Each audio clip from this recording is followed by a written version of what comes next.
বাংলাদেশের বিশ্বকাপটা দুই দলের, ব্রাজিল আর্জেন্টিনা, মোর অফে তাই। তো সেই জায়গায় আমরা ব্রাজিল আর্জেন্টিনা একটু টেকনিক্যাল কথাবার্তা জানতে চাই, শুধুমাত্র ফ্যান্স ইমোশন থেকে না। আসলেই এবারে ব্রাজিল, নেইমার, নতুন কোচ, সবকিছু মিলিয়ে আর্জেন্টিনা ট্রফি ধরে রাখার স্বপ্ন, সবকিছু নিয়ে আমি শুরুটা কোথা থেকে করব? যদিও আজকে আমরা ভেতরের খবর ফাঁস করব না, শেষ দিকে যদি কখনো ফাইনালে ওঠে আমাদের দল, আমরা জার্সি পরে আসবো। তবে আমরা আর্জেন্টিনা দিয়ে শুরু করতে পারি। আমি প্রথম শুরু করব ব্রাজিল দিয়ে। ব্রাজিল দিয়ে, ওকে।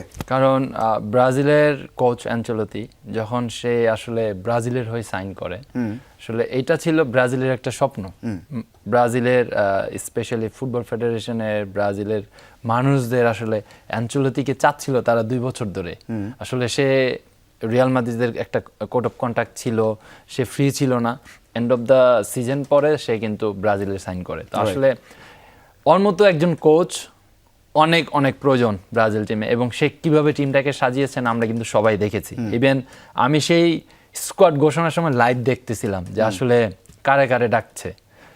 আমি খালি আশা করতেছিলাম নেইমার নেইমার নেইমার। সো কোন ইয়ার পর যে ম্যানচেস্টারের নাম্বার 9 এর পরে নেইমারের নাম যখন আপনার সে নিল, আমার মনে হয় নট অনলি ব্রাজিল, সারা ওয়ার্ল্ডের মানুষ খুশি হয়েছে। বিকজ নেইমার এরকম একজন প্লেয়ার, এরকম স্কিল দেখিয়েছেন সারা বিশ্বকে।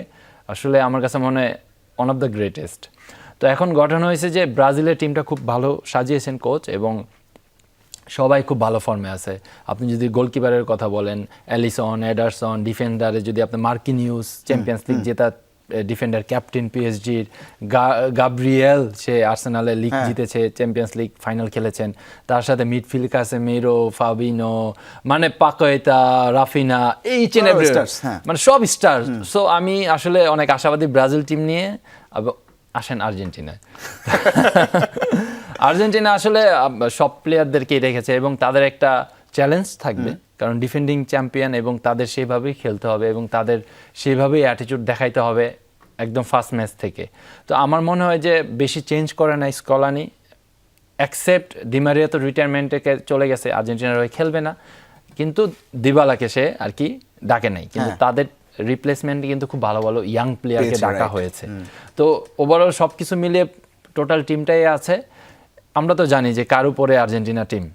এখন যারা আগে গত বছরের ইয়াং প্লেয়ার ছিল, লাইক অ্যানজো, মেকালিস্টার, আপনার আলভারেস, এখন কিন্তু তারা একদম পরিপূর্ণ একজন মানে ডিপেন্ডেবল প্লেয়ার।